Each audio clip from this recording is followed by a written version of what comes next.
Good morning सब, नमस्कार, सुप्रभात। आप देख रहे हैं जो है मिथिला समाचार अपने सहयोगी के साथ जो है तीनों सहयोगी का नाम मैंने पोस्टर दिया हुआ है। 8 राज्यों की 49 लोकसभा सीट 695 उम्मीदवारों का ईवीएम में आज जो है सो मतदान चालू हो गया। ईवीएम में पैक होने वाला सबसे जो है सो जिसमें जो है 9 मंत्री, एक मुख्यमंत्री के साथ वीआईपी जो सीटें हैं उस पर जिक्र स्मृति ईरानी अमेठी, उसके बाद है उमा अब्दुल्ला बारामूला, उसके बाद जो है सो हाजीपुर से चिराग पासवान, मधुबनी से अशोक यादव, मुजफ्फरपुर पीयूष गोयल मुंबई, उत्तर प्रदेश की 14 सीटें, बिहार की 5, बंगाल की 5, बम्बई की, महाराष्ट्र की 13, बंगाल की 7 सीटें, बिहार की 5, उड़ीसा 5, झारखंड 3, जम्मू कश्मीर 1, लद्दाख 1 के साथ साथ जो है सो 2019 में जो नतीजे थे 49 सीट में से 41 में बीजेपी जीती थी। लेकिन इस बार देखने वाला है इस 49 में बीजेपी का पलड़ा कांटे की टाकर है, भले वो मधुबनी हो, सीतामढ़ी हो, मुजफ्फरपुर हो या हाजीपुर हो।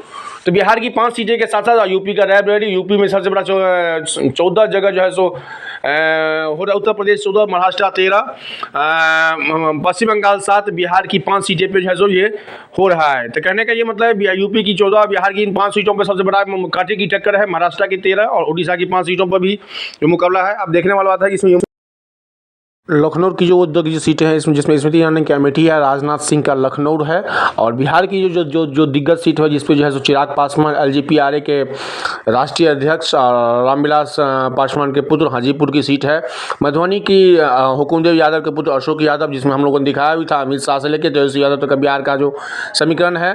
लेकिन ये जो है पिछले बार इसमें 7 अदर्स ने जीता था, 1 कांग्रेस ने और 41 बीजेपी ने, इसी 49 में 2019 में। लेकिन इस बार क्या होता है, धर्म पे लगता है, मंगलसूत्र पे जाएगा या पीओके पे जाएगा। जैसे कि कल जो है योगी आदित्यनाथ ने जो बयान दिया है, यदि हमको 400 प्लस दीजिएगा तो पीओके भी हमारा होगा। तो कहीं कहीं ध्रुवीकरण की राजनीति शुरू हो गई है, देखने वाली बात है। जम्मू कश्मीर लद्दाख में भी है और पश्चिम बंगाल छत्तीसगढ़ की भी कुछ सीटों पे है। तो टोटल मिला के 8 राज्यों की 49 सीटों पे 695 दावेदार हैं इस पे। अब देखने वाला है कि किसके ईवीएम आज शाम में 6 बजे तक, जो लद्दाख की 1 सीटें पे जो बीजेपी जीती थी पिछले बार, इस बार क्या होता है वो देखने वाला। उत्तर प्रदेश की 14 सीटें हैं जिसे बीजेपी 13 जीते।